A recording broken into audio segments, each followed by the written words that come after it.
眼前的这群杀人从不眨眼的土匪，曾多次摆脱军队的围剿，如今碰上祖孙三人，可算等来了期待已久的盒饭。就在此时，不讲武德的土匪用枪顶住了美女，可土匪万万没想到，这点伎俩在身怀绝技的爷爷面前，那简直就是小儿科。很快，爷爷和姐姐开弓搭箭，土匪应声倒下。不要鸡贼的土匪头子却挟持了妹妹。此时，爷爷更是使出了毕生绝学，射出一箭。估计这支箭装了先进的雷达系统。不出意外，土匪直接上了取经之路。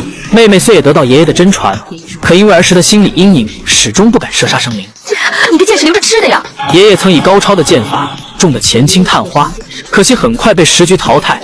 不甘心的爷爷把自己毕生绝学传给了姐弟三人。三人所练剑法各不相同，徐一航使用的是鸣笛剑，是汉代匈奴单于所创；弟弟徐景川练的是透甲剑，是岳飞所创；徐二航练的是叠舞剑，是唐代公孙大娘所创。原来父亲徐铁军曾派兵剿灭过这帮土匪，所以有了一开始的一幕。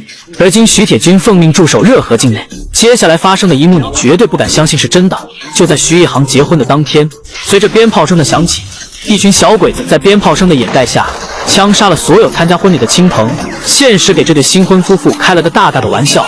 就在徐一航看清刀疤男丑陋嘴脸的同时，此时的新郎为了救徐一航，身中鼠弹而亡。父亲拿来桌子说道：“大家跟着我，一块冲出去！”众人拉走徐一航，在父亲的掩护下暂时逃到安全地带，随之母亲也中枪而去。父亲带领铁家军奋力抵抗，很快寡不敌众的父亲中了叛徒的黑枪。此时爷爷大声道：“一航，快去拿弓箭！”徐一航片刻不好耽搁，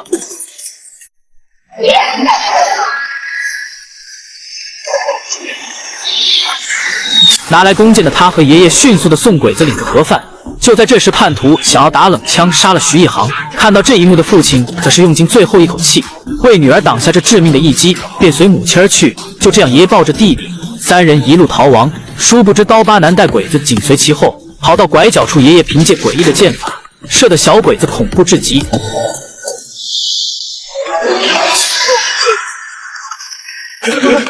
大哥，这将会拐弯！谁报的情报？有这种高手为什么不报？你们中国人真是够不住！去你的！趁着这功夫，两人一路狂跑。突然，徐一航和叛徒擦肩而过，他直接追了上去。爷爷却抱着弟弟小航，刚好撞到鬼子怀里。迎面的鬼子军官毫不客气地打来一枪，随着爷爷的转身，为小航挡下这一枪。赶来的徐一航眼看着这帮丧尽天良的畜生枪杀了爷爷，久久不敢相信。随后，他以3秒破百的速度赶去救弟弟，却还是慢了一步。惨无人道的鬼子怎么可能放过小航？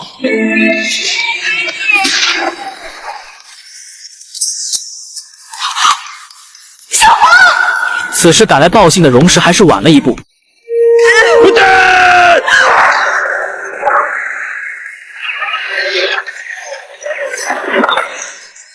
注意看，眼前这个穿着嫁妆的美女叫徐一航。就在刚刚，可怜的徐一航大喜之日，全家惨遭灭门，眼睁睁地看着自己的爷爷和年仅7岁的弟弟被小鬼子打死。然而鬼子此刻要让他们跑了，估计就对不起自己的称号了吧。原来他们要让徐家彻底的从热河消失。徐一航绝望地看着倒在面前的亲人，用尽洪荒之力发泄着心中的仇恨。就在他将3支充满仇恨的箭插入鬼子心脏的同时，荣石也随即出手相助。而不讲武德的小鬼子命令所有人一起上阵。双方一番交战，荣石的子弹也已耗尽。然而他并不想放弃救徐一航，而是吩咐弟弟去找小香瓜，随后掏出身上的备用家伙，再次对着鬼子疯狂的输出。小鬼子挂了一批又上一批，徐一航更是巾帼不让须眉，愤怒地将带满了仇恨的箭射向鬼子。然而就在这时，他却用光了所有的箭，随之看到不远处爷爷留下的箭，于是推倒柜子，在小鬼子的枪林弹雨下匍匐着前进，终于爬到爷爷的箭袋旁，得到神箭的一航再次3箭齐发。不出意外就出意外，他还是挨了鬼子一枪。另一边的徐二航从昏迷中醒来，他却顾不得死去的父母，而是去找姐姐徐一航。看到远处身受重伤的姐姐正准备过去，却被荣石叫住。也许此时所有人更是说不出有多绝望。就在此时，荣石的弟弟刚好拿来了几颗手雷，他看到大批鬼子过来，掏出2颗小香瓜，大批鬼子瞬间坐上了西方列车。烟雾升起的同时，几人趁机逃亡。二航一路背着受伤的姐姐，用尽所有力气逃出了鬼子的魔爪。终终因体力不支倒在了丛林深处。而救他们的荣石原来是热河有名的富二代，曾经在军队里担任过射击教官，他的枪法可以说是弹无虚发，百步穿杨。几天前带着大批金条来到土匪窝，为了给抗日队伍搞一批军火，没想到不知死活的土匪还真敢暗算他。但在神枪手荣石的面前，这些人他还真没放在眼里。钱你留下，武器我拿。赔偿他。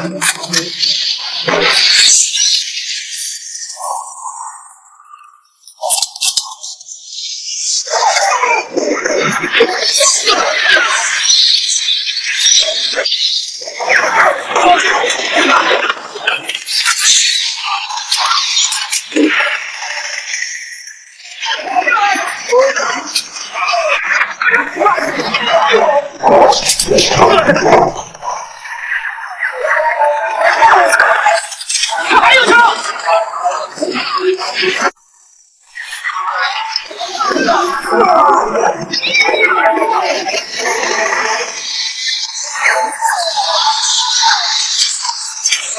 还有枪！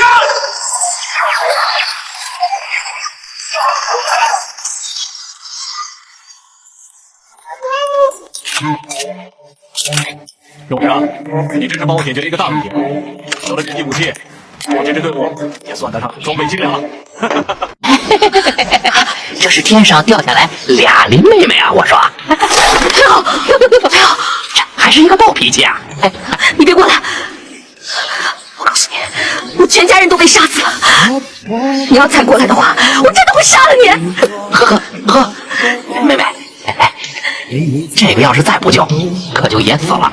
注意看，就在鬼子血洗徐家之后，二航背着姐姐一路颠沛流离，不知跑了多远，终于精疲力尽的他昏睡了过去。当他再次醒来时，却发现眼前站着一个歪瓜裂枣的男人，所以有了开始看到的一幕。原来这些是白云山的土匪，从外表看算不上十恶不赦，这可真是刚出虎穴又进狼窝。很快姐妹俩被土匪带上山寨，殊不知等待他们的又将是一场厄运。见色起意的土匪趁着两人受伤之际，竟然提出一个过分的要求，那就是要徐一航嫁给这个尖嘴猴腮的男人。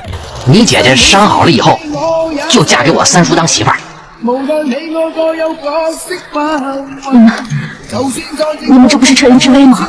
啊，是啊，我们是趁人之危啊。趁不趁人之危咱先不说，赶紧先救人吧。估计此时俩人心中的烈火已经在熊熊燃烧了吧。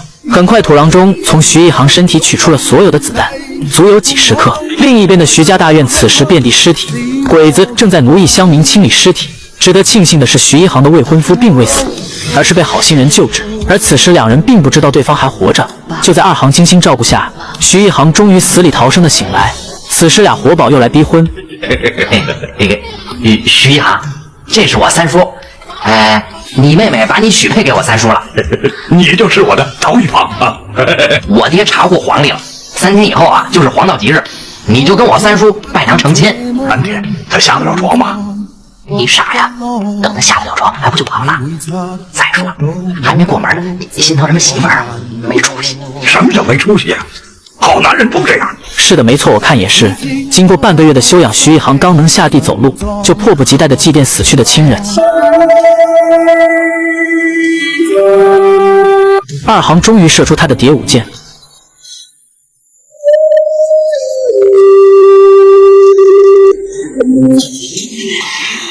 原来父亲临终前告诉二航：“二航，带你姐姐逃出去，活着。记住，讲到底你是不会手软的，你的剑该离弦了。”说完，父亲就驾鹤西去。自此，两姐妹踏上复仇之路。现在开始，我每数10个数就杀一个人，一直杀到你投降为止。你身后这些商人的家属可全在我们手里。站起来！是。李学姐，注意看，小鬼子为了对付荣石，真是无所不用其极。为了在承德能站稳脚跟，竟然拿他的女朋友宜轩要挟荣石。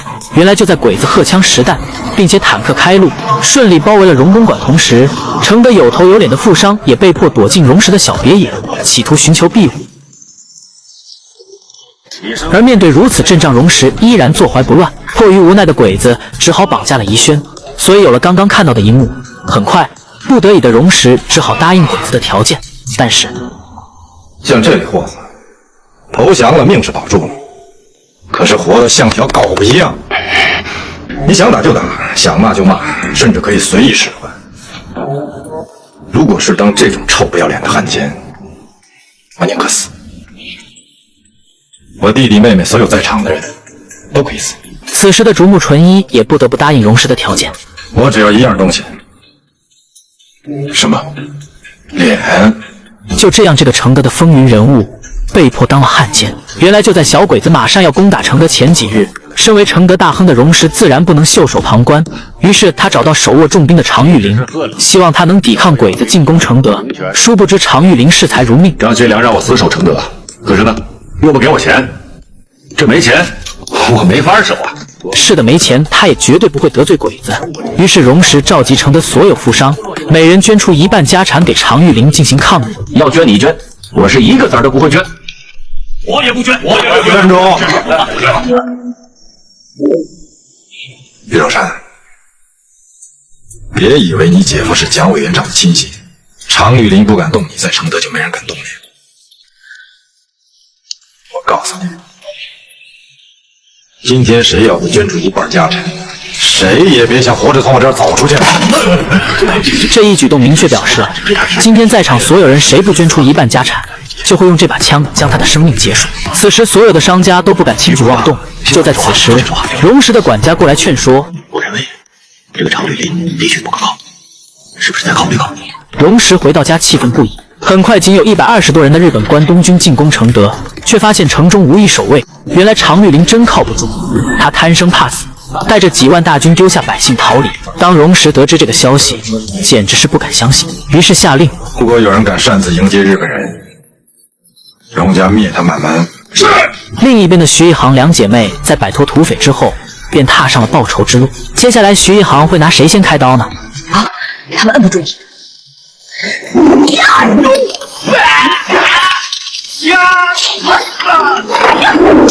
注意看，鬼子为了找到我党人员，竟然持枪威胁一群手无缚鸡之力的百姓。把这些女人就带到那边去！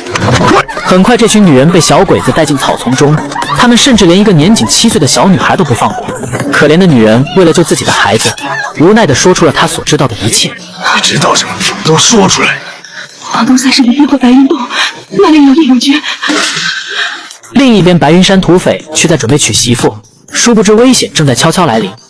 你见过这么逼婚的吗？今儿个就2条路：一，我一枪毙了你们；二，换衣裳，拜堂，成亲。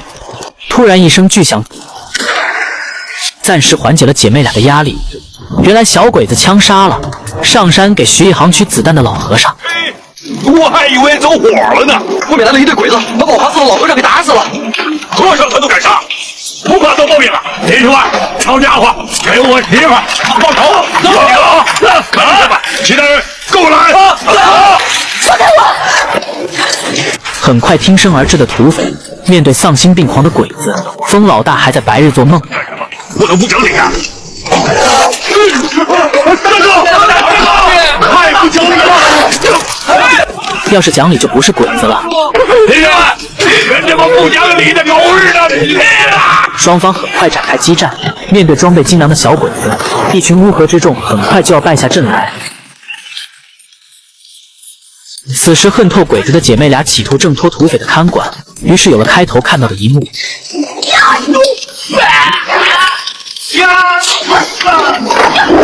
很快，两姐妹以3秒破百的速度赶到战场。枪太好，他们枪太好了，快跑啊！再不跑，全都能死光了！随着鸣笛剑哨音响起，一根根的射向鬼子要害。鬼子直接领着盒饭。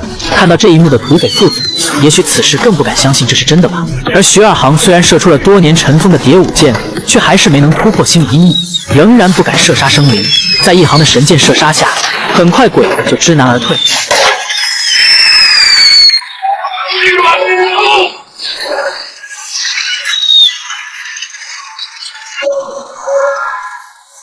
而土匪山经过这次的战斗，也就没剩几个人。此时的承德由于张一平的投敌、常绿林的逃跑，鬼子仅用3天就控制了整个承德市，富二代荣石却成了鬼子的眼中钉肉中刺。很快，鬼子荷枪实弹，甚至连同坦克一起包围了荣石的小别野。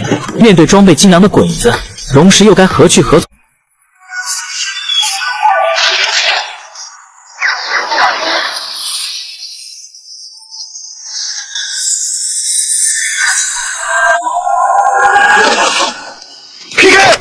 这天夜里，一个小队的日军正在巡逻，忽然一支箭飞来，射穿了小鬼子的喉咙。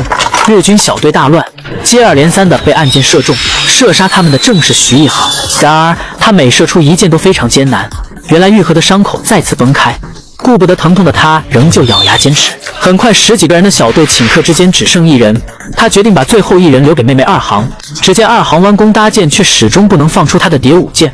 此时这个小鬼子也已逃脱，于是徐一航决定将计就计，索性等着那个日军给他带来真正的目标。另一边的荣石听到了那熟悉的鸣笛之声，他不敢相信4肢皆有枪伤的徐一航能在短短7天之后就复出了。于是他带上1包珍贵的枪伤药，蒙着面，循着哨音找到了徐一航的作战现场。当他把这些珍贵的药交给徐一航时，警惕性极高的徐一航却不愿再相信任何人。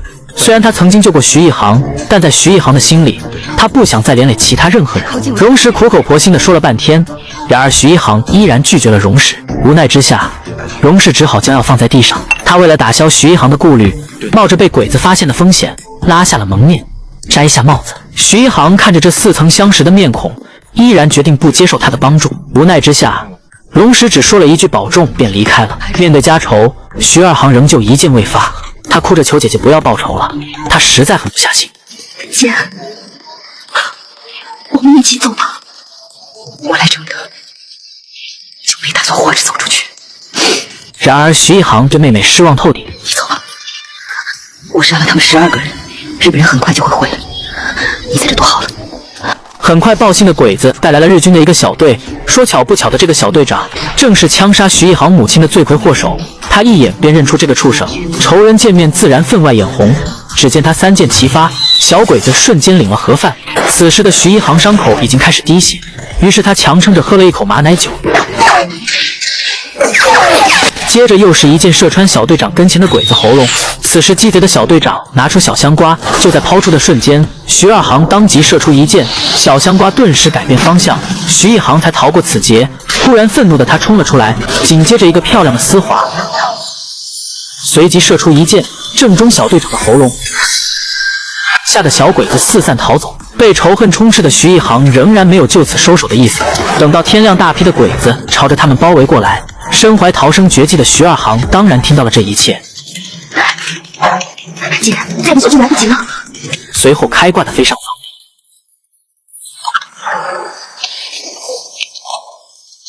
姐，我们已经被包围了，敌人分7路朝我们包抄，每一路都不下50人。姐，我们的箭不够，再不走，以后没机会报仇了。徐一航更是拼尽全力射出一箭，随着鸣笛声响，小鬼子吓得全部趴在地上。这一箭恰好飞到赶来围堵的小野身边，气得他举枪乱射。另一边听到枪声的伪军也赶了过去。就这样，徐二航带着身受重伤的姐姐一瘸一拐的在街上躲避小鬼子的追杀。就在这时，荣氏忽然推开门，一下把徐一航2姐妹拽了进去，随后强行为徐一航的伤口上了药。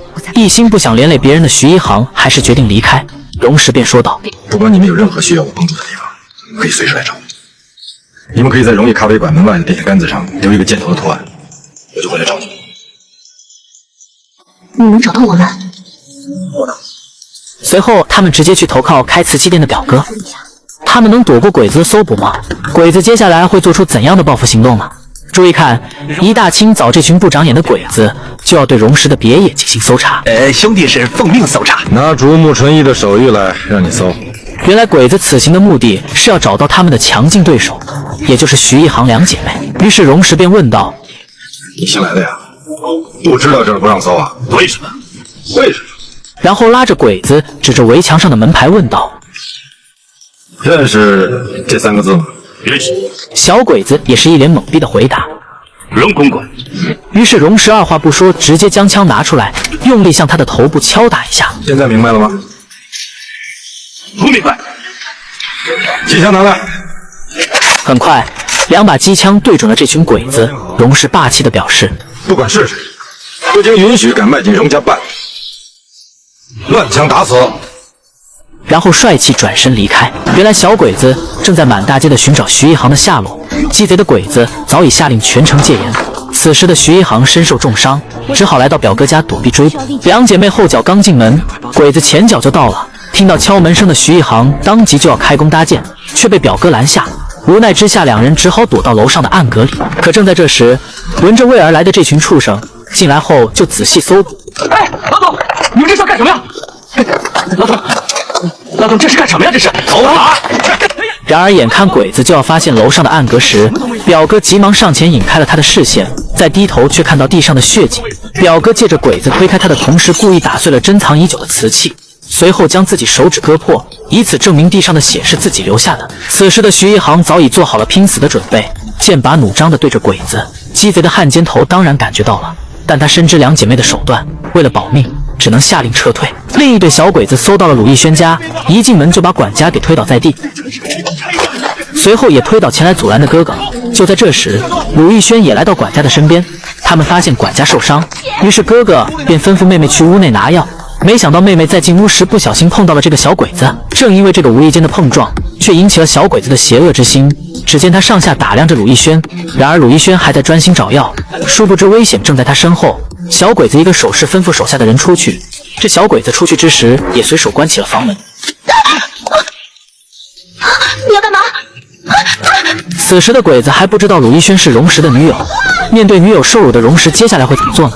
眼前的这个鬼子把姑娘困在房中，正准备实施不轨之事，殊不知他的一只脚已经踏入了阎王殿。美女叫鲁艺轩，是荣石的未婚妻。尽管哥哥和管家在门外焦急地呐喊，并表明了姑娘和荣石的关系，然而此刻的鬼子已经失去理智，对屋外的呐喊全然不顾。情急之下，哥哥便吩咐管家去找荣石。得知此事后，荣石片刻不敢耽搁，集合手下以迅雷不及掩耳之势赶赴卢府。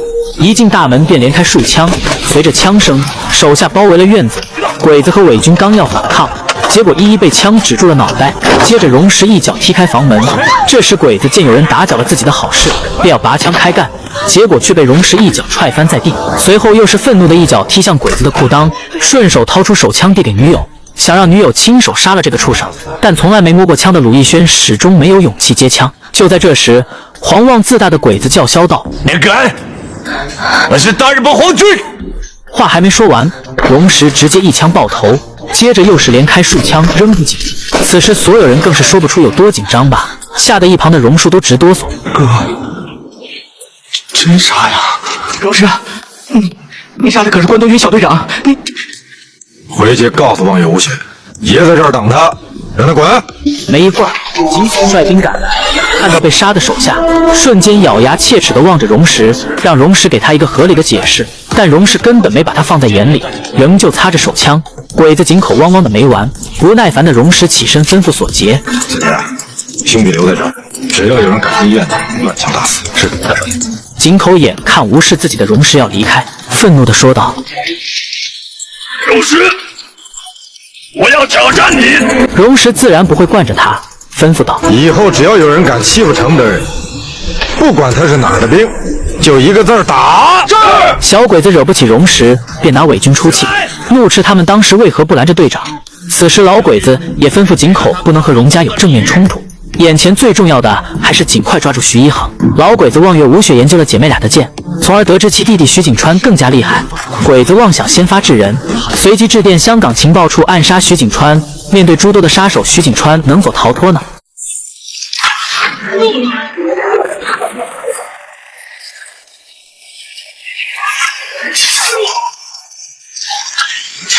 注意看，这个出剑神速比子弹还快的男人就是徐景川。一番开挂的操作，这些拿枪的人就是打不中他。看来徐景川的透甲剑果然名不虚传。仅仅数秒，这些黑衣人几乎全部魂归小岛。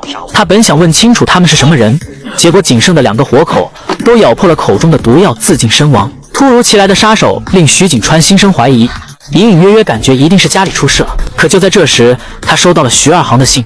二航告诉他，就在姐姐结婚的当天，家里惨遭灭门，全家上下无一幸免，全部惨死于鬼子之手。得知这一切后，徐景川悲痛欲绝，瘫倒在地。但报仇的决心不容他沉浸在悲伤之中。另一边，井口带着日伪军查到了徐一航的下落。很快，井口看到铁匠铺墙上挂着的弯弓，于是下令把铁匠铺的爷孙三人吊起来拷打，逼问他们徐一航的下落。哥哥受不了折磨，只好说出了实情。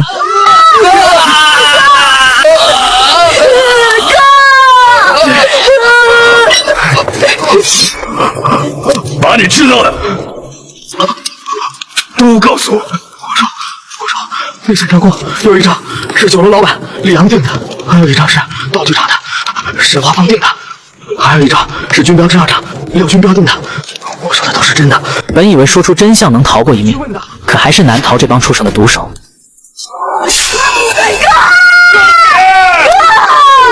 此时，竹木纯一得知派去的杀手全部死于徐景川的剑下，于是下令要将徐景川刺杀于香港。第二天一大早，随着一声急刹车引起了徐景川女友的注意。当他推开窗看到大批的杀手，于是连忙告诉还沉浸在悲痛中的徐景川。当推开窗看到另一边也都是杀手，他料定对方白天不敢动手，随之计划夜晚出逃。就在夜幕刚刚降临，鬼子见窗口有动静，便开枪射击，一通猛射后上前查看，发现地上却是一床被子。也就在这时，徐景川跳上车。等鬼子反应过来，为时已晚。就这样，徐景川顺利突围。第二天告别了女友，踏上了回承德复仇的道路。消息很快就传到了竹木纯一那里，两波杀手都没有拦住徐景川。竹木纯一深感恐怖，于是打算派出最得力的干将清水23。此人曾是小日本狙击手冠军，枪法之准，布局之中。那么徐景川能顺利的回到承德吗？清水23真的有传说的那么神吗？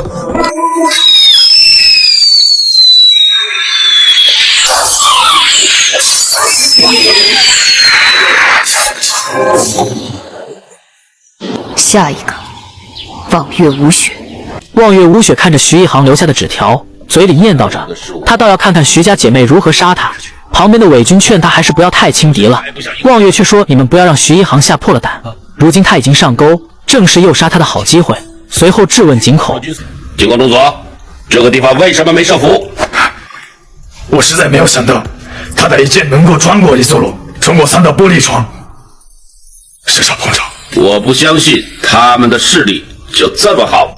相不相信咱先不说，原来就在刚刚，徐一航让妹妹射出了鸣笛箭，往天上射。彭超万万没想到，这一箭正是徐一航的打草惊蛇之计。随着一声鸣笛箭音，彭超直接吓得钻到床底下。赶来的伪军却看到他从床底下钻出来，随后命令手下：“有伤亡报告吗？到现在没有。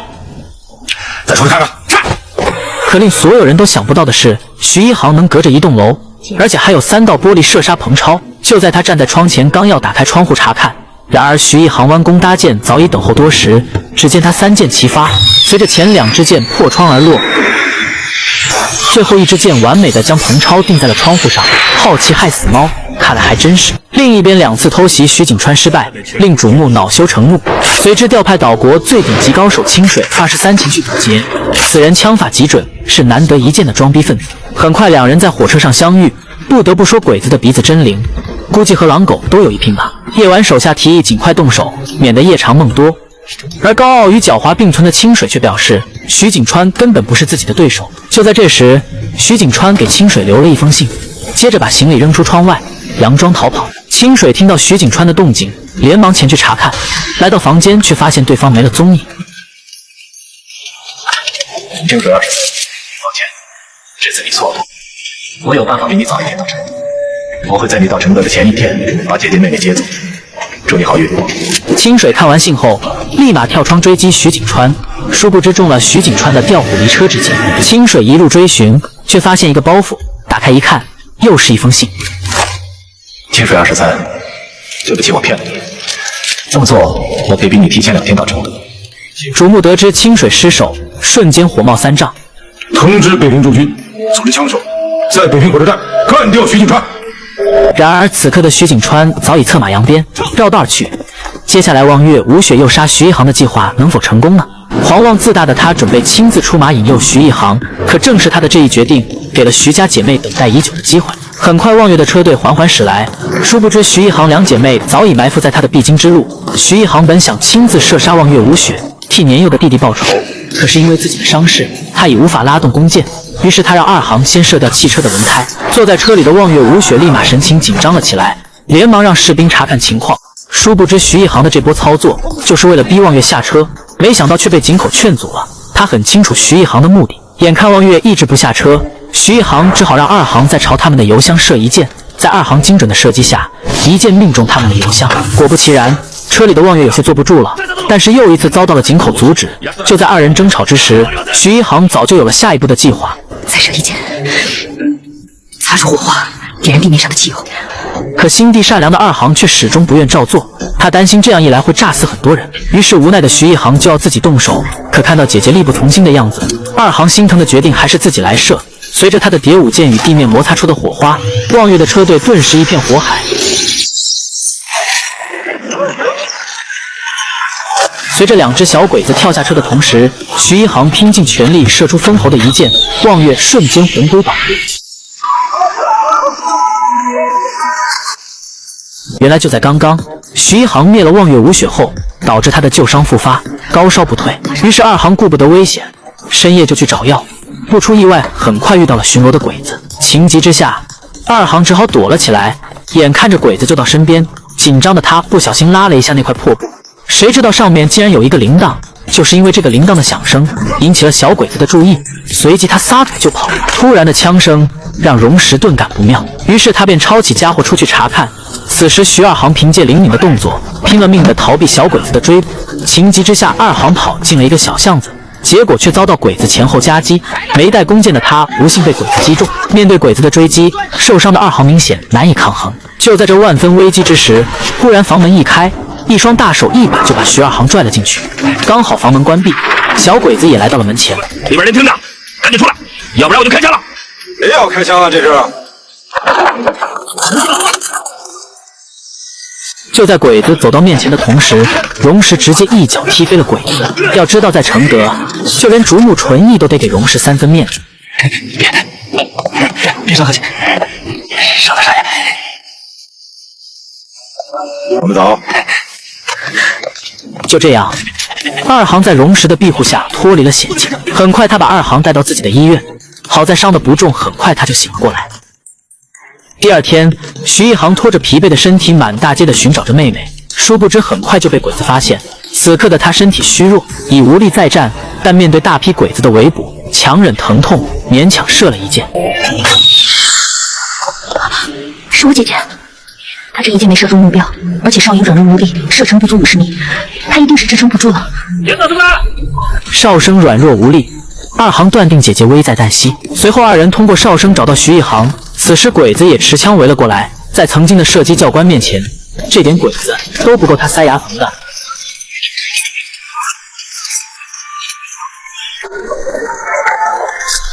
一瞬间，小鬼子全部领了盒饭。就这样，荣石又一次救了姐妹二人。为了他们的安全，他建议二人离开承德。他们肯定知道是你杀了日本兵，你怎么办啊？我有办法。简单交谈后，荣石离开。当他回到荣公馆，却没想到鬼子早已恭候多时。而面对兴师问罪的竹木，荣石能否顺利过关呢？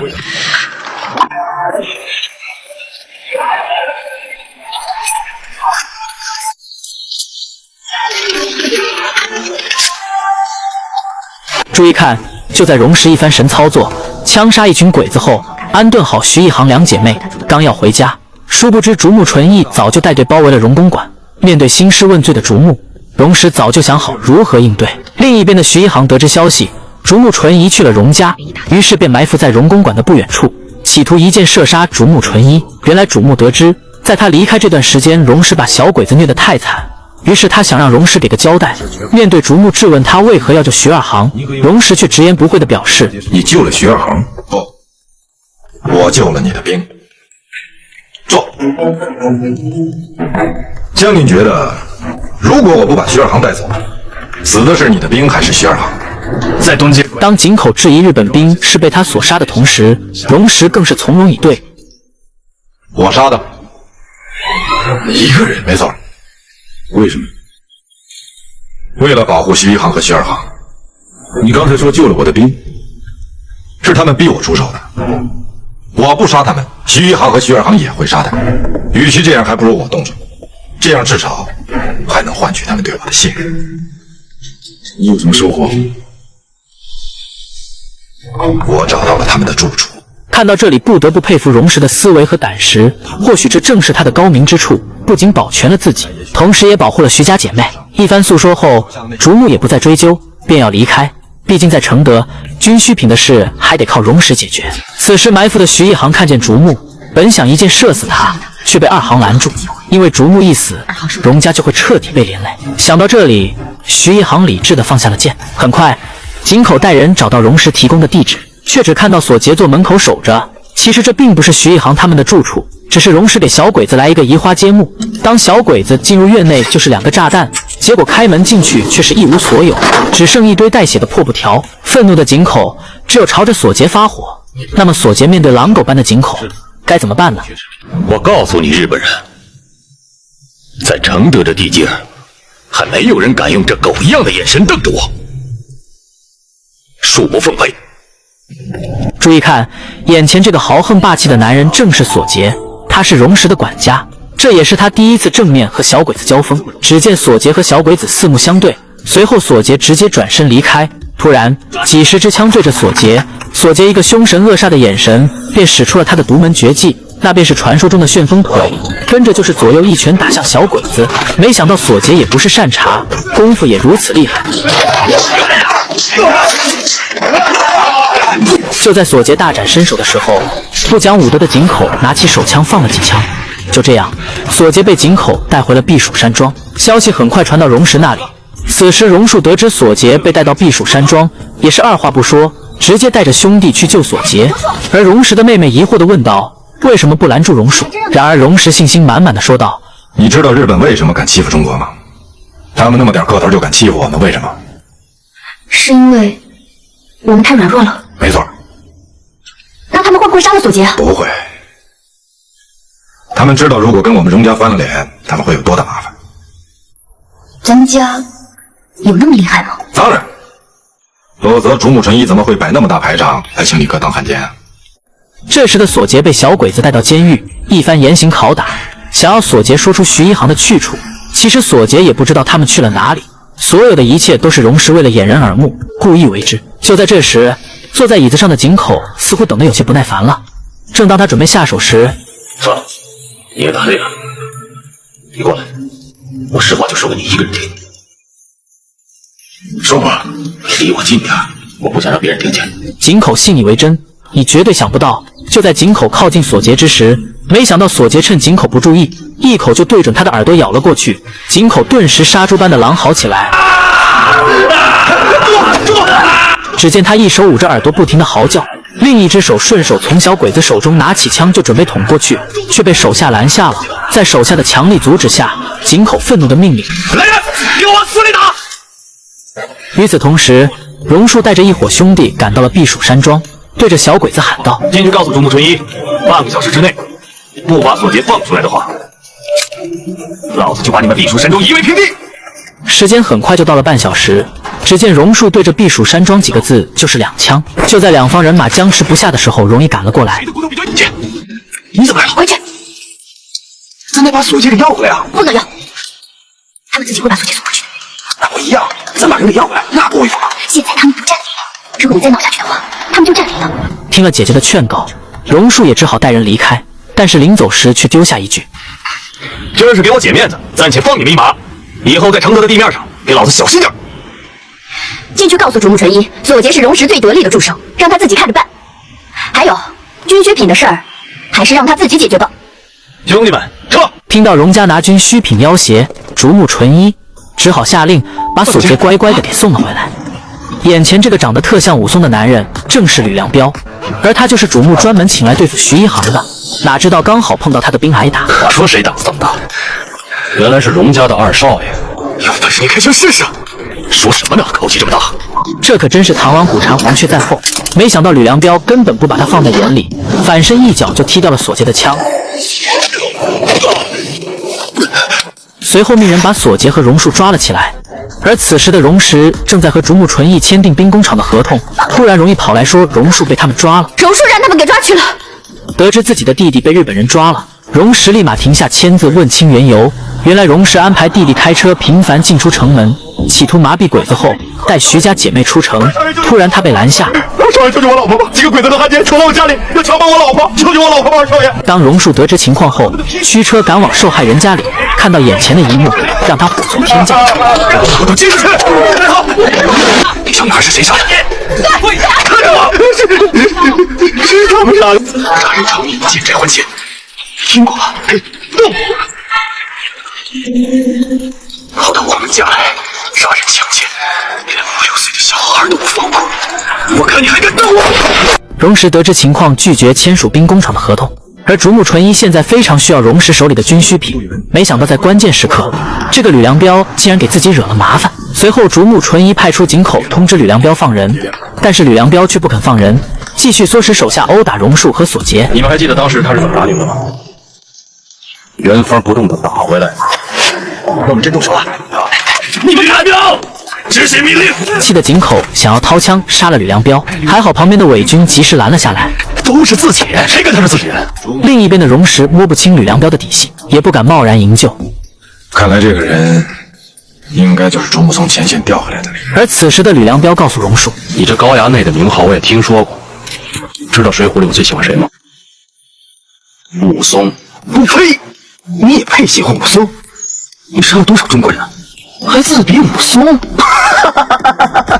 榕树的嚣张气焰，吕良彪看得十分不爽，说着就要替他2个手下报仇。就在吕良彪正要动手的时候，竹木纯一来了，他要求吕良彪立刻放人，但是吕良彪却认为榕树当街殴打他的手下，不能就这么算了。之后，竹木纯一说出了榕树为什么殴打伪军的原因：他们当街殴打我的士兵，杀死了2个关东军，就一点惩罚都没有。那你的手下光天化日打死1个小孩，该不该打？该不该杀？你们谁干的？说。到底谁干的？饶了我们吧！那个小孩是那个关东军杀的，荣二少爷已经把他杀了。我们……李良彪得知真相后，二话不说，当着所有人的面开枪打死他的手下。他的这一波操作，属实是惊呆了在场的所有人。李良彪，你太放肆了！这是我的军规，祸害百姓者，一律杀无赦。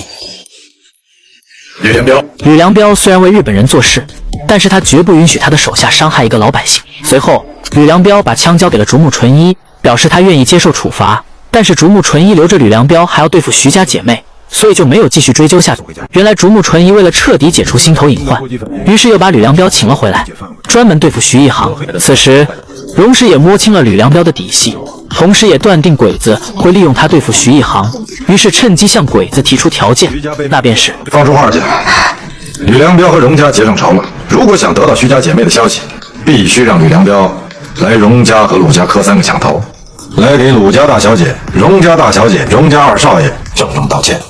好，得到消息的主目连忙叫来吕良彪商量对策。接着吕良彪分析道：“我血洗徐家的时候，只有徐一航和徐英祖才还手，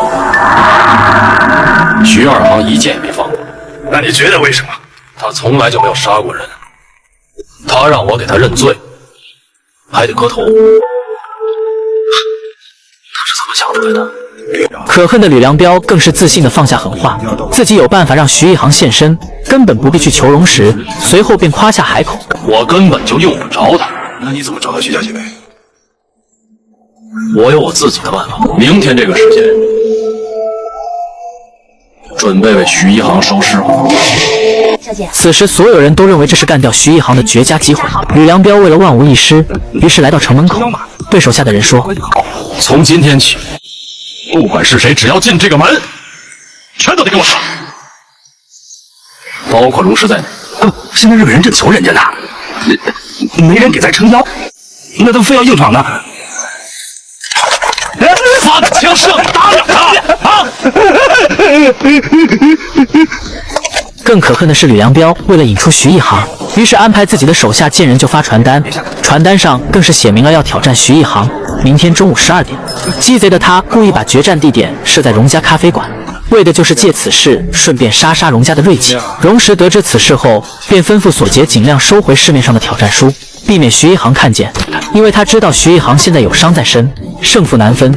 结果还是晚了一步。拿到挑战书的徐一航看到吕良彪3个字，全家惨死的一幕瞬间浮现在脑海。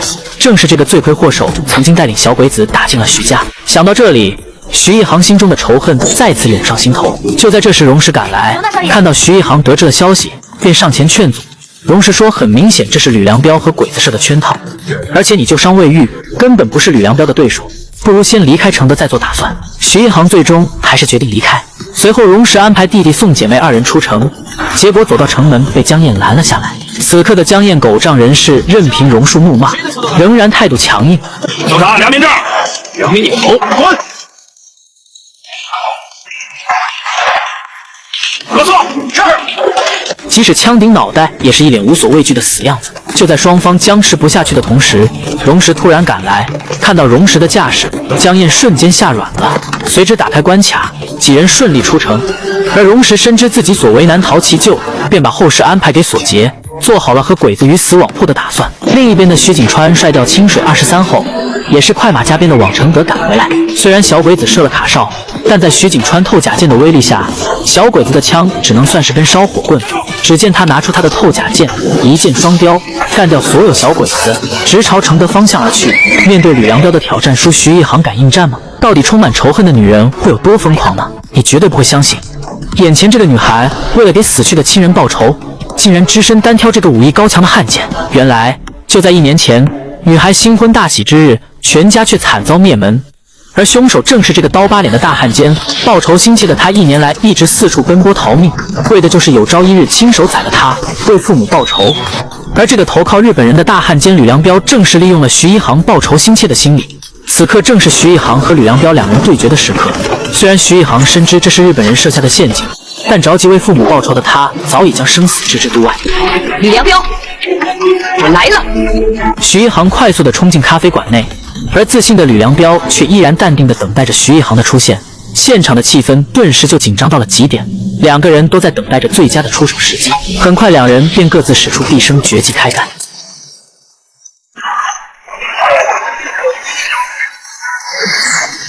2人的决战也深深牵动着荣石的心。听到枪声的荣石紧张地观察着里边的情况，而一旁的竹木纯一也不例外。2人表面上都故作镇定的不动声色，其实内心早已悄悄展开了一场博弈。此时的荣石更是忐忑不安，因为徐一航有伤在身，面对吕良彪这种高手，他未必能胜券在握。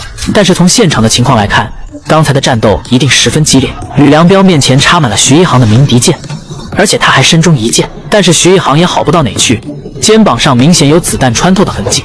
而此时2人的剑和子弹都用光，只见吕良彪缓缓地扔下手枪，徐一航也放下了弓箭，2人的一场肉搏之战必不可免。徐一航凌空一脚，吕良彪侧身躲过，但是徐一航根本不打算给吕良彪喘气的机会，一套组合打狗拳打得吕良彪连连后退。虽然吕良彪也受了伤，但是却丝毫不影响他发挥。可徐一航却是强弩之末了，因为他先前受伤就没有痊愈。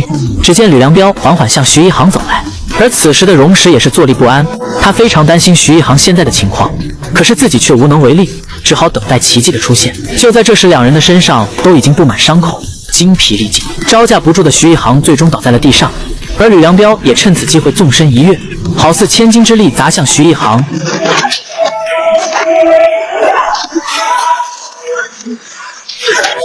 很明显，徐一航落入下风，接下来乔装赶来的徐2航能否救回姐姐？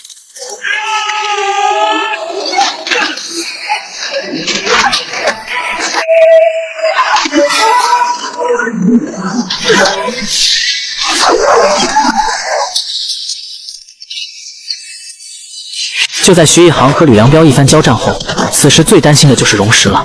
原本不安的心更是焦虑不堪。就在这时，徐2航全副武装，以3秒破百的速度朝咖啡馆奔去。然而身受重伤的徐一航依然拼尽全力在和吕良彪殊死搏斗。正当吕良彪一记飞刀飞向徐一航时，竹木纯一开心地拿下望远镜，而一旁的荣石却失落地捂着脸，揪着的一颗心始终不能平复。自以为胜券在握的竹木纯一嘲讽地问道：“荣石，荣会长感觉如何？”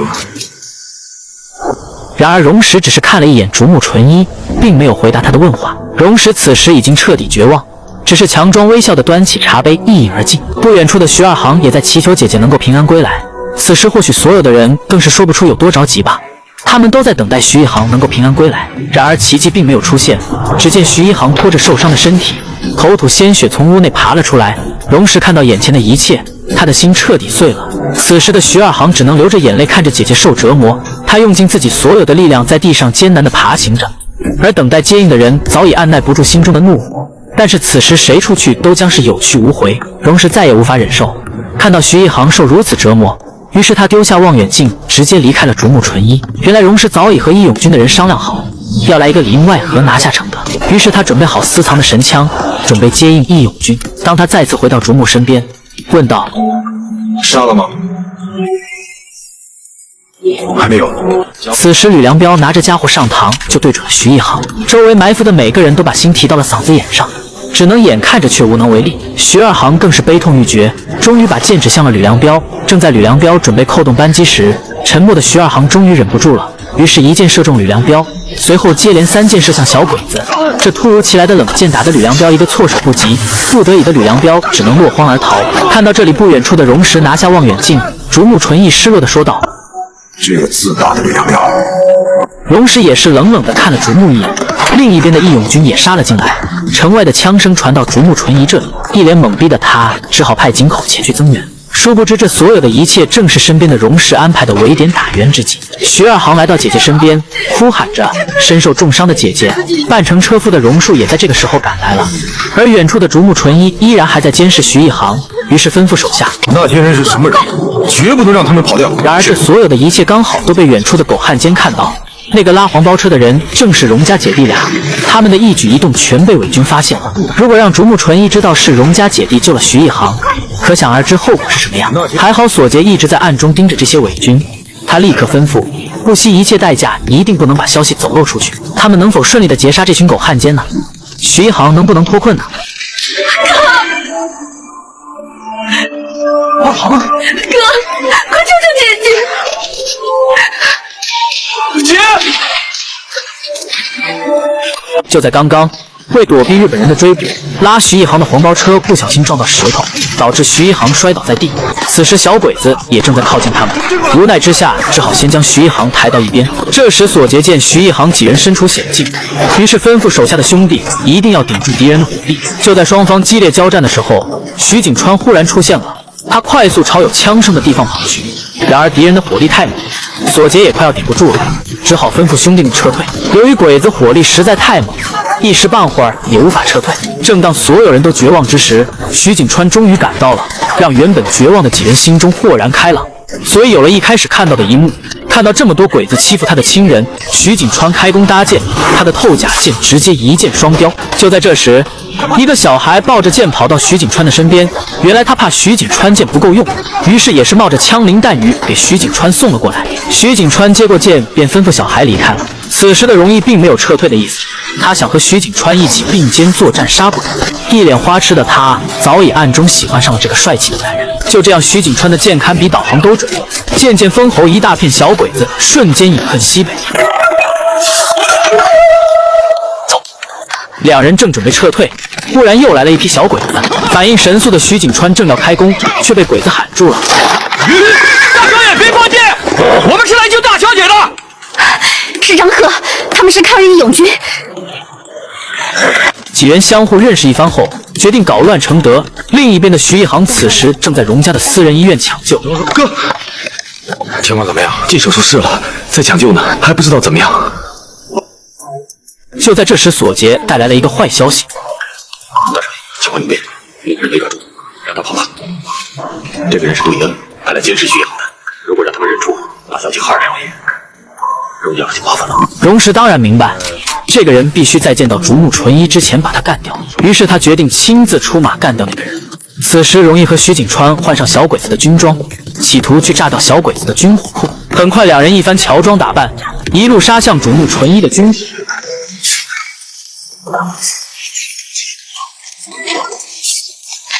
徐景川更是使出洪荒之力，拿出手榴弹扔了过去，顷刻之间爆炸声四起。然而这爆炸声也引起了竹木纯一的注意，于是他决定亲自返回避暑山庄。而此刻的荣石却在等待给小鬼子报信的袁世良。好巧不巧的，这命短的狗汉奸骑车从荣石身边经过，荣石当即决定开车撞上去。他能顺利灭了这个小瘪三吗？眼前这个骑着28大杠的狗汉奸正疯狂地秀着车技，殊不知危险正在悄悄来临。原来就在刚刚，他亲眼目睹了荣树和荣义救走了徐一航。然而当索杰带人灭掉其他看到此事的汉奸后，鸡贼的袁世良却逃脱了。于是荣石开车前来堵截，所以有了开始看到的一幕。此时的袁世良更是做梦都没想到吧。快来报告，说都看到了什么？荣石的弟弟妹妹救走了徐一航。当荣石听到狗汉奸说是荣树救走了徐一航的时候，只见荣石一只手掐住他的脖子，另一只手盖住他的眼睛，暗中使劲想要结果了他的性命，于是假装喊道：“兄弟，醒醒醒醒啊，兄弟！”就在这时，2个岗哨闻声而来。荣大少爷啊，人被我撞了，快想想办法。哎，这不袁世良吗？哎，是啊，荣大少爷，别忙活了，这人都没气儿了。当荣石看到袁世良还活着，然后又要被几个人送去医院，知道大事不妙，于是也跟了上去。另一边的主目纯一来到军火库，此时到处狼烟四起。他们从现场情况分析，这一切正是透甲剑的传人徐景川所为。主目纯一得知徐景川来过，顿时深感不妙，更不可思议。于是他把吕良彪叫到避暑山庄。我没有办法，对一个失去反抗能力的女人下手，血洗徐家的手，你不但杀了女人，还杀了很多老人和孩子，可能是军事行动。难道今天不是军事行动？另一边的荣石为了得知袁世良的死活，于是一路跟到了医院。然而一切都晚了，人已被送进抢救室。此时的荣石更是无能为力，所有的一切只能听天由命了。于是荣石找到索杰，叮嘱他必须尽快转移徐一航，小鬼子很快就会全城大搜查。而此时的徐一航仍然处于昏迷状态，或许最危险的地方也就最安全吧。荣石当即决定把徐一航藏到了自己的咖啡馆。狡猾的竹木纯一为了第一时间知道袁世良口中的秘密，竟然亲自来医院看这个狗汉奸。报告将军，我派出去的人全让那些抗日分子给杀了，只跑回来这一个。只跑回来一个，还让荣氏给撞了，有这么巧的事儿吗？等经过回来，再多派一个大队兵力包围荣公馆。这样看来，他和荣氏的一场大战在所难免。主目走后，袁世良在及时的抢救下，没想到竟然活了过来。于是他告诉身边的小汉奸：“感觉报告杜大队长，是荣氏的妹妹、弟弟，索杰和他的手下救走了徐航。”第二天一早，井口带人荷枪实弹地包围了荣公馆。随后，竹木纯一便来兴师问罪。面对如此阵仗，荣氏能否再次化险为夷呢？有资格跟我谈条件？当然，看来你给自己准备了资格。你们一向是宁可错杀1000，也不放过一个，所以我们之间没有什么道理好讲。再说，我也没有什么证据能够证明自己的清白，所以这屋子里的所有人都别想走，我们一起完蛋。荣氏话音一落，竹木纯一顿感不妙，四处张望，并没发现异常。然而此时荣石却是已将生死置之度外，自然信心满满的看着竹木纯一。将军不妨蹲下来自己参观一下。当竹木纯一蹲下的那一刻，却看到桌子下的手雷足够将荣公馆夷为平地。就在两人四目相对之时，荣树及其荣家所有势力浩浩荡荡奔赴荣公馆，不料却被一向以多欺少的小鬼子控制。然而面对如此强横的鬼子，荣树当然不会惯着这群畜生。于是他3两下，小鬼子还没反应过来，就用枪指着小鬼子的脑袋进了屋内。别动！别动！哥！谁让你进来的？出去！拦住他！就在这时，帮袁世良传话的人赶到了。只见他进门就喊道：“袁世良醒了！”竹木纯一迫不及待地问道：“他说了什么？大声说！”袁世良醒了，徐一航是吕连彪派人救走的，那9个人全都是吕连彪派人干掉的，只他一个人活着回来了，结果被荣大少爷的车给撞了。不得不说，竹木纯一这只老狐狸随机应变的能力可真是无人能及，就连荣氏心里也不得不佩服这老东西。此时竹木纯一被这突如其来的信息乱了阵脚，只好就此离开荣公馆。然而不幸的是，荣树却被带走了。竹木纯一回去后，第一件事就是去见袁世良。然而他还是去晚了一步。就在他去医院的路上，殊不知另一边的袁世良正在被灭口。为什么？为了贺令，为了徐司令，为了徐家军，是你和庞超、杜延这帮内奸，害得老子好好的一个人跟着你们做了走狗。原来这3个人正是跟随徐一航的父亲多年的徐家军。虽然他们穿着这身黄皮，却一直在等机会干掉那些叛变投敌的软骨头。而这个袁世良自然也就必须要死。很快，竹木纯一就到了医院。然而进门看到的却是两眼放光的袁世良躺在床上。虽然在这3个人的解释下，依然坚定地说是吕良彪救了徐一航，但聪明绝顶、老谋深算的竹木纯一怎么可能被这几个兵痞给糊弄过去？说了吗？一句有价值的话都没有说。我那3个手下也什么都没说。接着审。潘审。将军，荣师派出了所有的兄弟在承德查找徐家姐弟的下落，但是他也做了第2手准备。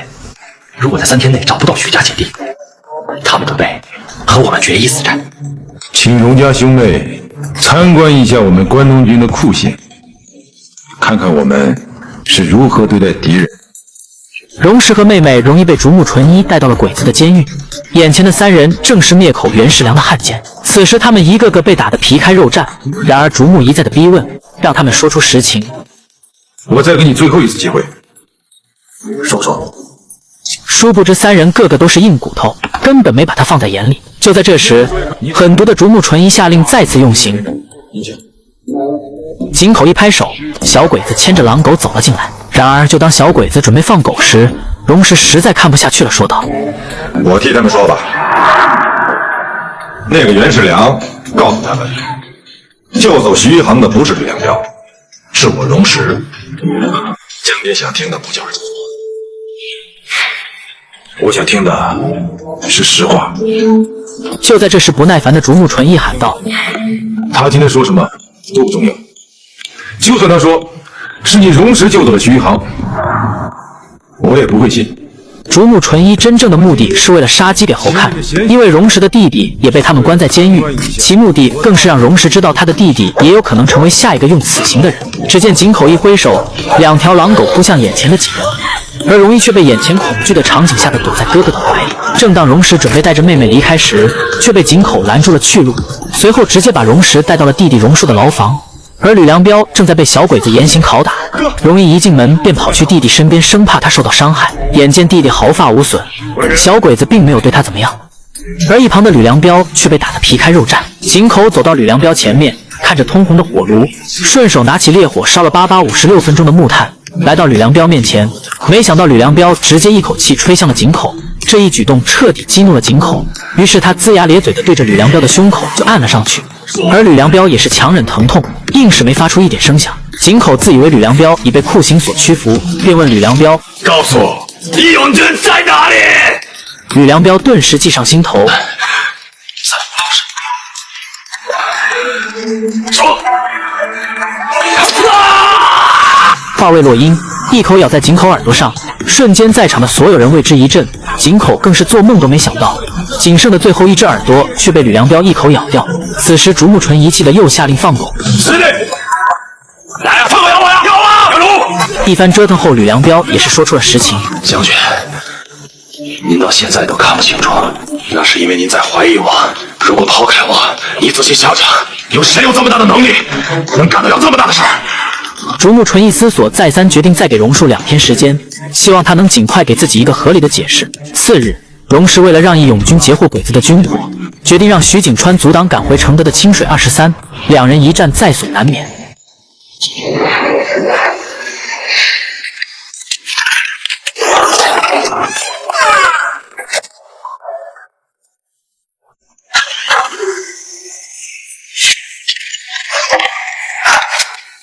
我说过我躲得过你的剑，你躲不过我的子弹。此刻正是徐景川首战从香港一路追到承德的清水23。为了消灭徐景川，自以为以知己知彼的他，真能如愿吗？原来为了能打败清水23，荣石也和徐景川对清水23的优势做出了分析，并对徐景川弓箭在枪的劣势下给出了建议。清水23用的什么枪？380中的狙击步枪。这种枪标准极限长，射程子弹初速可达760公里，你的透甲剑初速能够达到多少？劣势非常明显，所以我只有靠近身肉搏才能打败他。这一点他应该不会想到。你的剑瞄准的是他的枪，而不是他。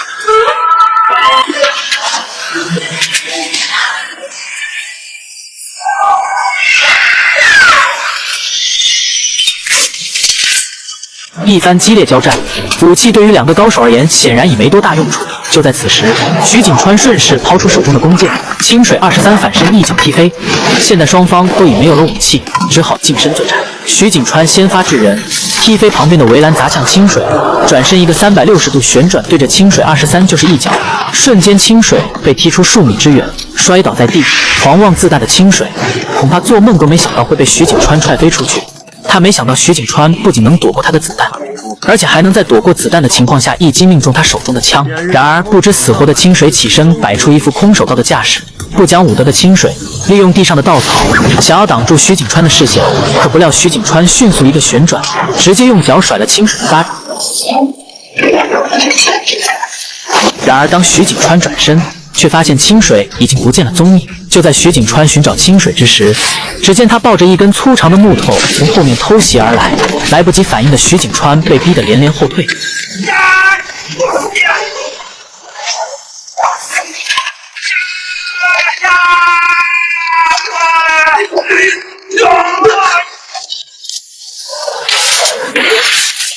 就在徐景川用尽洪荒之力的一脚下去，清水倒飞10几米，摔落在地。然而当他靠近清水的时候，一把匕首刺进了他的腹中，两人又一次扭打在一起。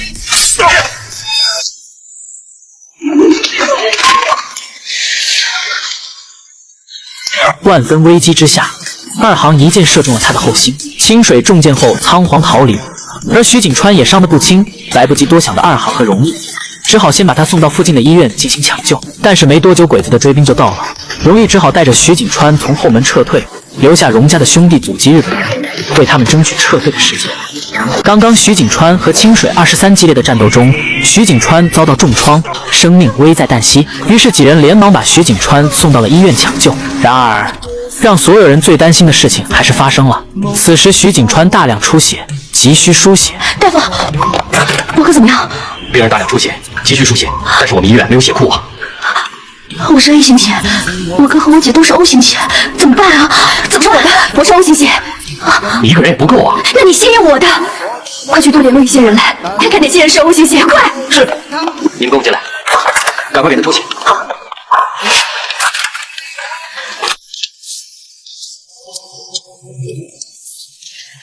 此时的容易已经脸色苍白，浑身无力。快，再来！不行，你不能再抽了。再来！你已经抽了500毫升了，真的不能再抽了。容易，你别再抽了，你坚持不住的。不抽怎么办？这本来就血少，我还不知道那个手下能不能找到人来。没事儿，你再抽100毫升，我能撑得住。400已经是极限了，你真的不能再抽了。我求你了，再跟我抽，再抽100毫升。那好，再给你抽50毫升。不过这以后真的就不能再抽了。这是本剧最扎心的一段画面，或许这就是真爱吧。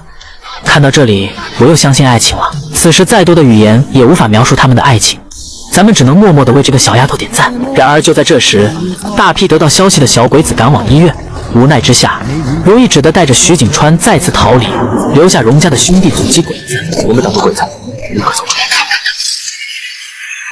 令所有人没想到，就在几人刚逃到城外，又遇到了麻烦。勇敢的容易为了受伤的徐景川和鬼子展开激烈交战。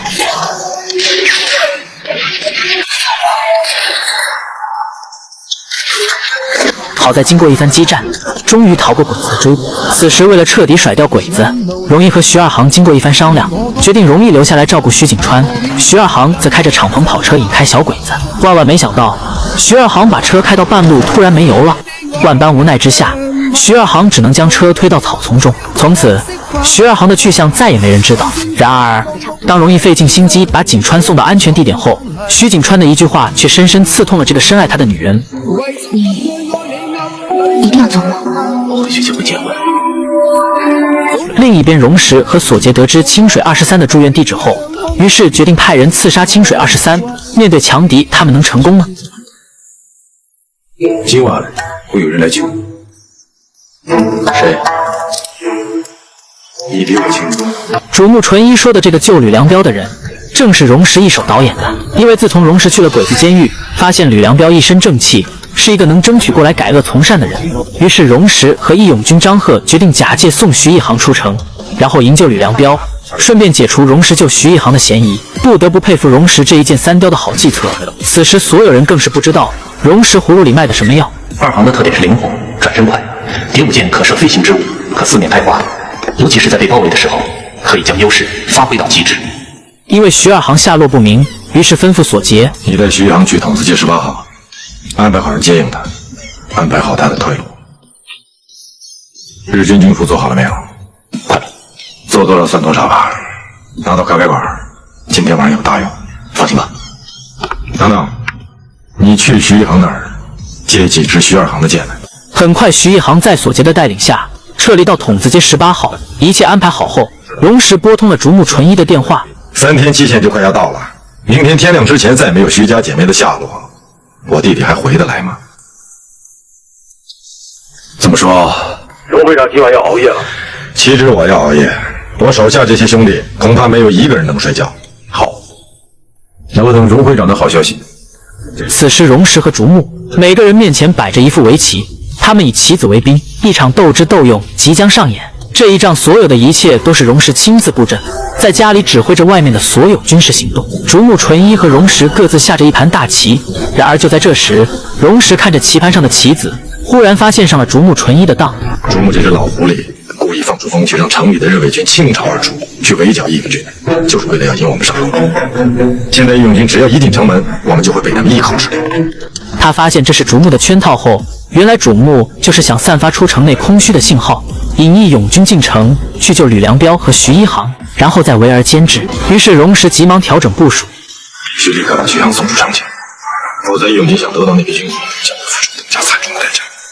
荣石拿着徐二航的剑陷入了沉思。原来荣石的意思是叫樊小燕扮成徐二航，因为现在依然不知道徐二航身在何方。荣石借徐二航的剑正是为了迷惑鬼子，于是安排人跟在2个溜达的小鬼子身后。只见他们手中拿着徐二航的剑，悄悄地跟在小鬼子身后，小鬼子却浑然不知。2人瞅准机会快速上前，只见2支箭直接从小鬼子的喉咙横穿过。就在这时，小鬼子带着徐二航的剑进来报告：“将军，这是徐二航的剑。”对，这是徐二航的剑，这比徐一航的剑还厉害，这个剑能射手榴弹。另一边的荣石也得到消息，在所有的一切都安排好后，再次拨通了竹木纯一的电话。将军你好，我是荣石。荣会长还没睡啊？不敢睡啊。我的人在城南茶行外看到了徐二航。什么时候？5分钟以前，我的人在那儿盯着。让你的人盯住，我的人马上就到。好，但是如果他已经走了，请将军不要难为我的兄弟。放心。很快，鬼子乔装侦察的就到了。此时，徐一航故意打开门，让鬼子看到樊小燕假扮的2航。你就饶我吧，大哥，有钱我一定还你。今儿爷就让你知道。很快，井口就得到消息，于是便决定前去灭了姐妹俩。他能如愿以偿吗？眼前的徐一航凭借超强的听力，不出所料，小鬼子正在向他逼近。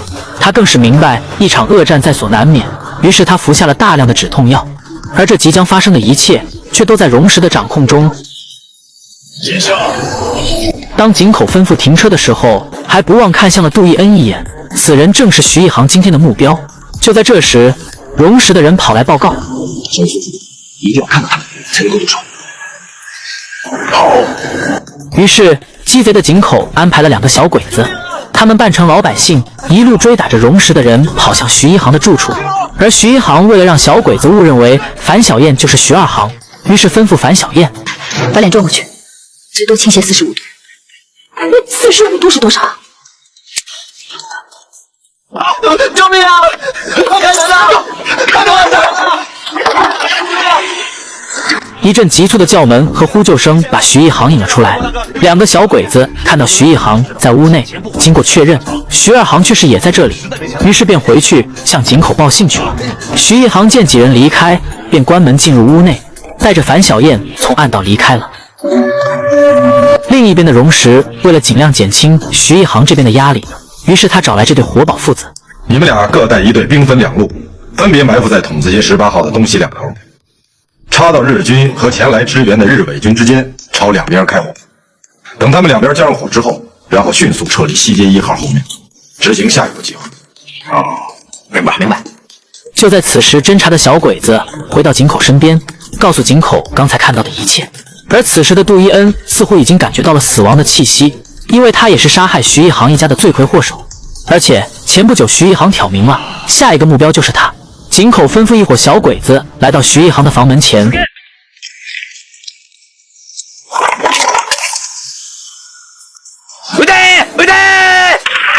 在小鬼子的一声令下，所有鬼子对准屋内就是一阵疯狂的扫射。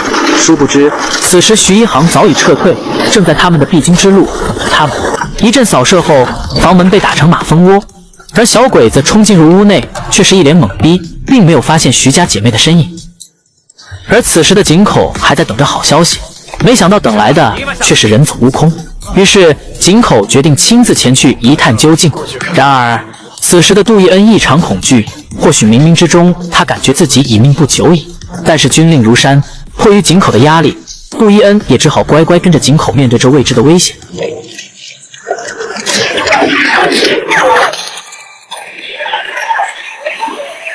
他们见时机已到，依然决定撤离，然后让这些小鬼子自顾自的狗咬狗。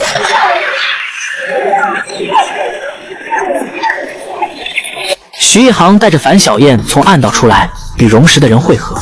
这些人在荣石的安排下，原本决定趁承德大乱之时把徐一航送出承德，而现在计划有变，于是决定把徐一航再送回咖啡馆。然而当徐一航他们刚出门口，敏锐的徐一航发现情况不对。王小姐，这边走，快走！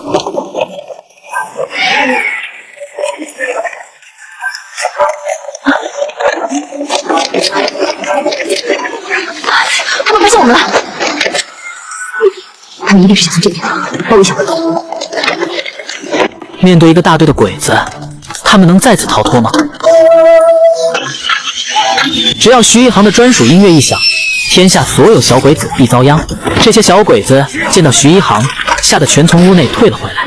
而鬼子中佐对准这些逃兵就是一梭子弹。猪队友樊小燕此刻更是急不可待的想要开火。此时所有人最怕他不听命令过早的暴露火力点，一旁的兄弟更是劝阻着。随着越来越多的鬼子冲进来，只见徐一航三箭离弦的同时也吩咐道：好嘞！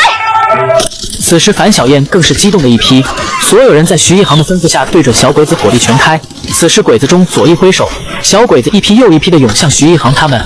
然而在徐一航的指挥和兄弟们的强势反击下，这些小鬼子只能快速的上了取经之路。小鬼子挂了一波又上一波，然而却都全被荣家的兄弟用枪挡在了外面。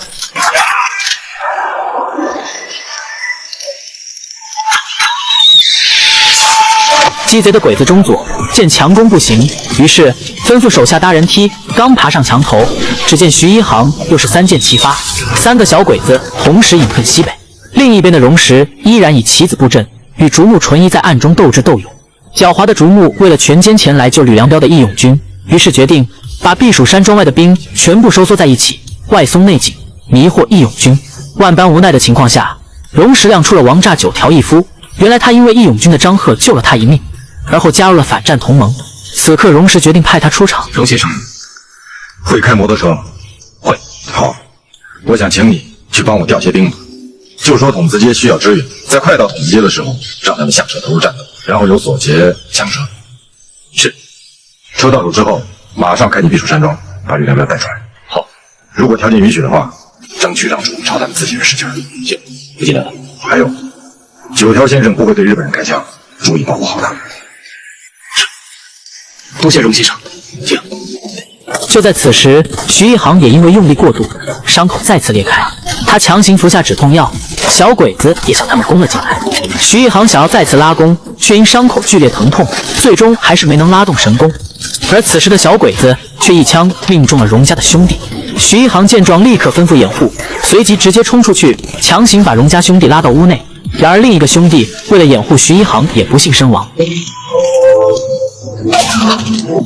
就这样，短短几秒钟，两位兄弟从徐一航身边驾鹤西去。愤怒的徐一航觉得所有兄弟都是为他而牺牲，他不想再让兄弟们白白为他送命。只见此时的他强忍伤痛，再次拿起弓箭，愤怒地把箭指向了小鬼子。我被父母气了。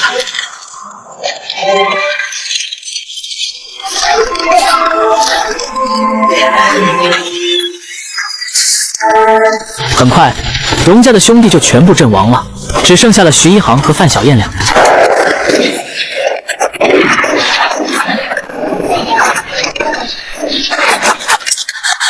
没子弹了！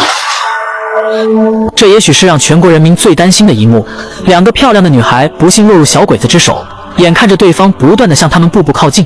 此时，两个女孩或许也已做好了最坏的打算。然而，事情却出乎所有人的意料。正在这时，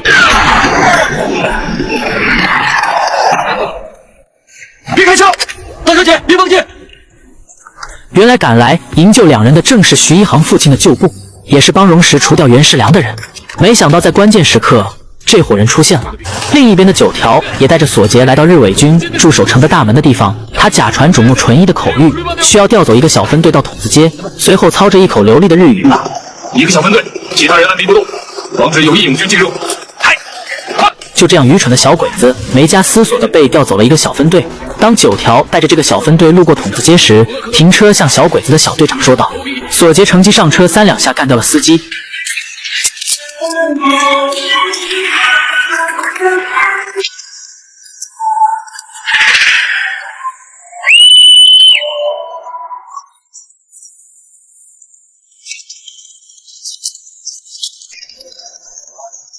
随后，两人开车接走了这对活宝父子，而竹木纯义依然在焦急地等着好消息。或许竹木冥冥之中已感觉到了什么。果不其然，就在这时，索杰和荣家兄弟们很容易就进了避暑山庄，可以说畅通无阻。九条随便和小鬼子交流了几句，便带着索杰进入了关押吕良标的监狱。经过九条和小鬼子一番交流，并告诉这是竹木纯一的命令，小鬼子虽然心存怀疑，但是因为他们认识九条，也就放松了警惕。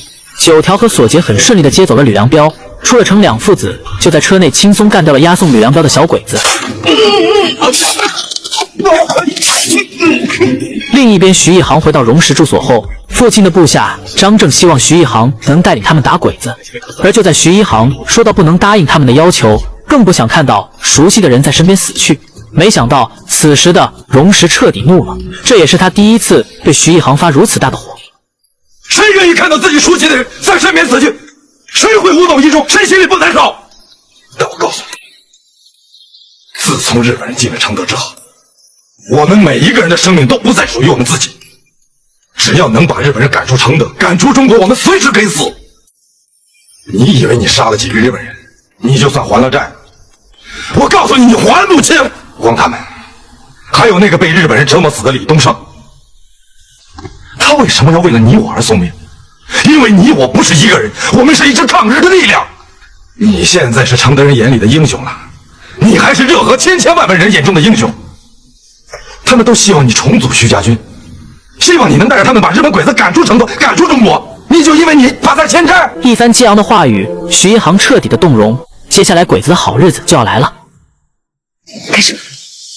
徐一航的一声开始，徐二航连忙从姐姐背后取出鸣笛箭，原来他们的目标正是眼前这些小鬼子的运输大队。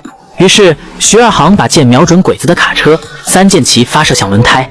小鬼子一听到鸣笛声，知道徐一航来了，惊慌失措的小鬼子急忙跳下车。就在这时，早埋伏好的义勇军端起歪把子伺候着，只是一瞬间，一大批鬼子就提前领了盒饭。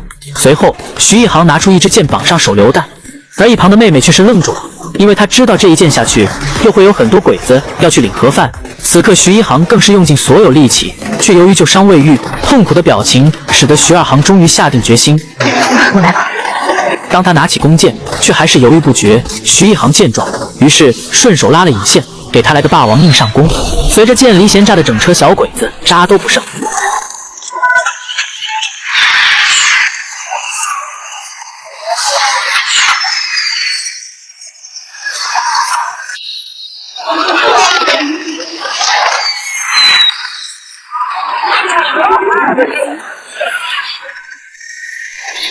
徐二航将最后一箭射向云霄，也代表着此次的伏击战完美收官。然而不出意外就出意外，这一幕更是被躲在暗处的汉奸看得一清二楚。而组织这场劫走小鬼子军火的，正是荣石和张赫两人的天作之合。当然，这也离不开徐家姐妹的配合，不用说更不用想，小鬼子全军覆没，而义勇军所有人却是毫发无损。张小姐，伤亡如何？无一伤亡。一排长，二排长，到。伤亡如何？报告大队长，一排无一伤亡。报告大队长，二排无一伤亡。太好了，全队120人无一伤亡。不好了，吕良彪跑了。此时回到义勇军基地的徐一航发现吕良彪逃跑，便前去追寻。张赫得知后便赶来劝阻，但徐一航一再坚持要亲手杀了这个曾攻打徐家的罪魁祸首。张赫眼看劝阻无果，为了徐一航路上更方便，于是他给了二人2套鬼子军服。简单道别后，两姐妹策马离去。而此时在城内坐镇指挥的荣石还不知道战斗结果，眼看传递消息的时间已到，他赶忙让弟弟妹妹前去接头地点取情报。另一边，竹木从日伪军小队长口中得知军需品被义勇军所劫，并且辎重队全军覆没，而义勇军却无一伤亡。如此完美的战斗部署令竹木出乎意料。而承德有如此能力的人会是谁呢？我军全军覆没，对方无一伤亡，我就没听说过这种事。除非对方是戚继光在城。一番思索后，竹木开始怀疑荣石。这时士兵报告称荣树和荣义开车出了城，竹木立马下令派人死死盯住他们，一旦有可疑行动，立即秘密逮捕。此时的荣树和荣义正在树里掏着纸条，可就当拿到手的同时，鬼子突然冲出来，他们发出这么多事。你们到底要干什么？姐，放开我！救命啊！就这样，张赫留下的纸条很快就落到了竹木的手中。他看着这大顺2个字，立马明白承德城内一定有义勇军的内应。想知道谁是幕后主使，下集为你揭晓。我还想给你。